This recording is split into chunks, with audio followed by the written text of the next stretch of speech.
تلك الرسل فضلنا بعضهم على بعض منهم من كلم الله ورفع بعضهم درجات وآتينا عيسى ابن مريم البينات وأيدناه بروح القدس ولو شاء الله ما اقتتل الذين من بعد ما جاءتهم البينات ولكن اختلفوا فمنهم من آمن ومنهم من كفر ولو شاء الله ما اقتتلوا ولكن الله يفعل ما يريد. يا أيها الذين آمنوا أنفقوا مما رزقناكم من قبل أن يأتي يوم لا بيع فيه ولا خلة ولا شفاعة والكافرون هم الظالمون. الله لا إله إلا هو الحي القيوم لا تأخذه سنة ولا نوم له ما في السماوات وما في الأرض من ذا الذي يشفع عنده إلا بإذنه يعلم ما بين أيديهم وما خلفهم ولا يحيطون بشيء من علمه إلا بما شاء وسع كرسيه السماوات والأرض ولا يؤوده حفظهما وهو العلي العظيم. لا إكراه في الدين قد تبين الرشد من الغي فمن يكفر بالطاغوت ويؤمن بالله فقد استمسك بالعروة الوثقى لا انفصام لها والله سميع عليم. الله ولي الذين آمنوا يخرجهم من الظلمات إلى النور والذين كفروا أولياءهم الطاغوت يخرجونهم من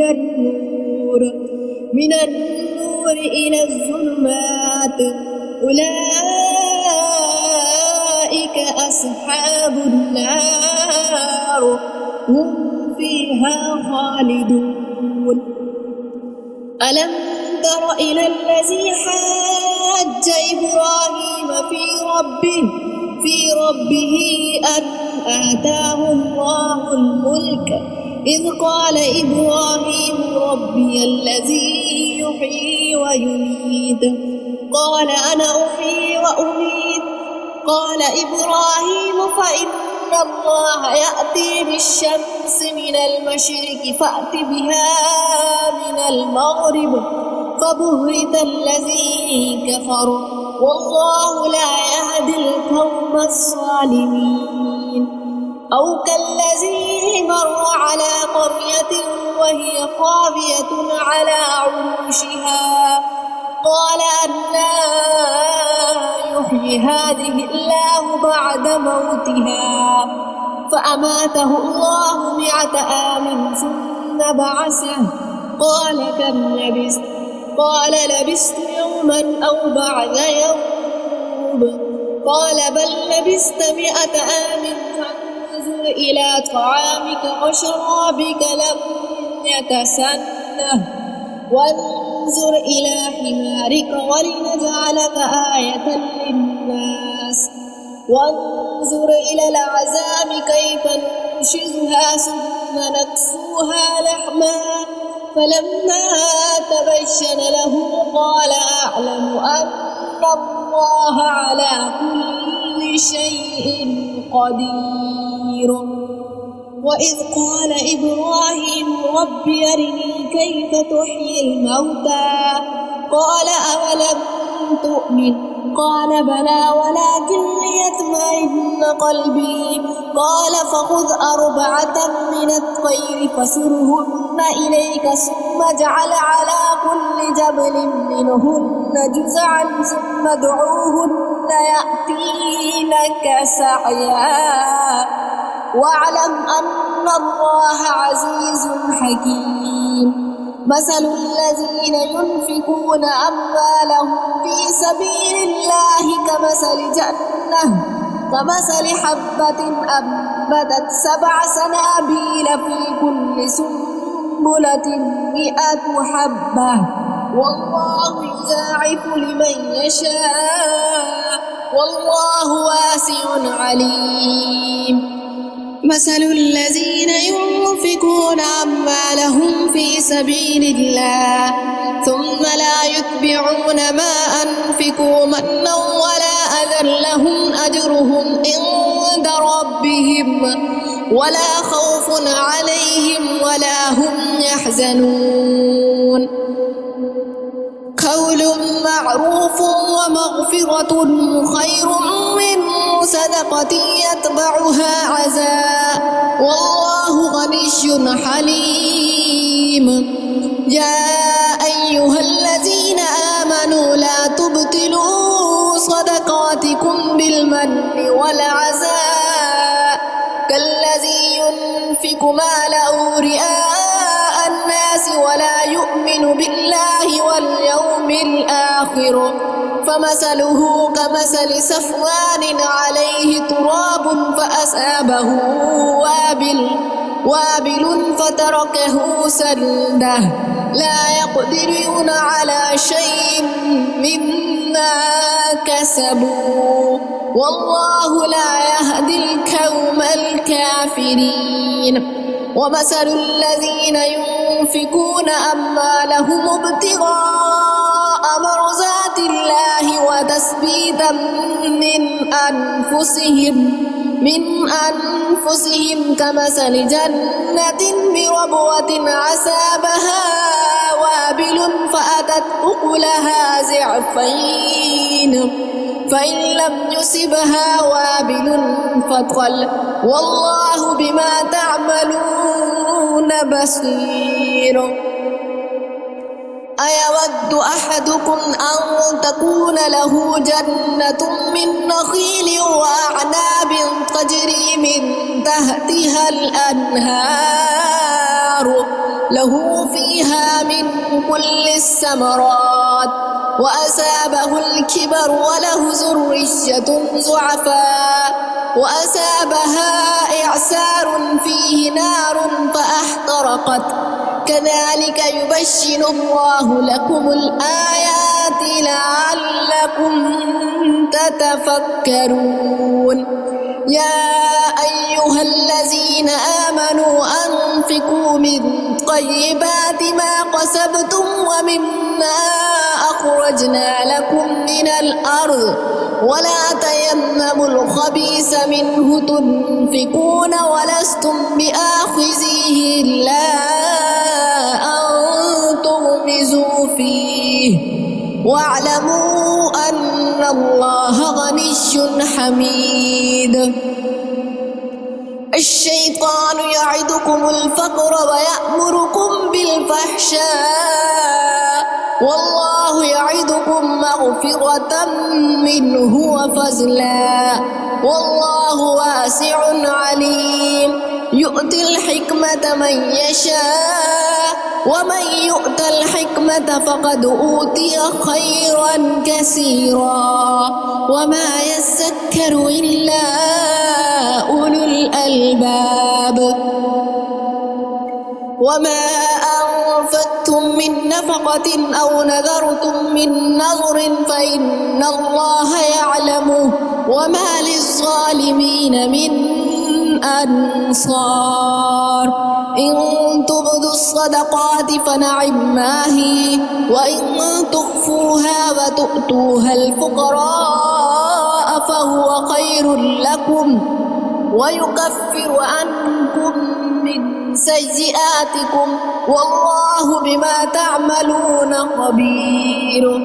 ليس عليك هداهم ولكن الله يهدي من يشاء وما تنفقوا من خير فلأنفسكم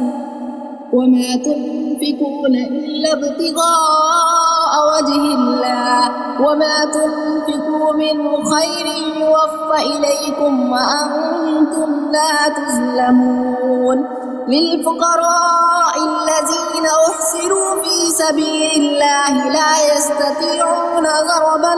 في الأرض يحسبهم الجاهل أغنياء من التعفف تعرفهم بسيماهم لا يسألون الناس إلحافا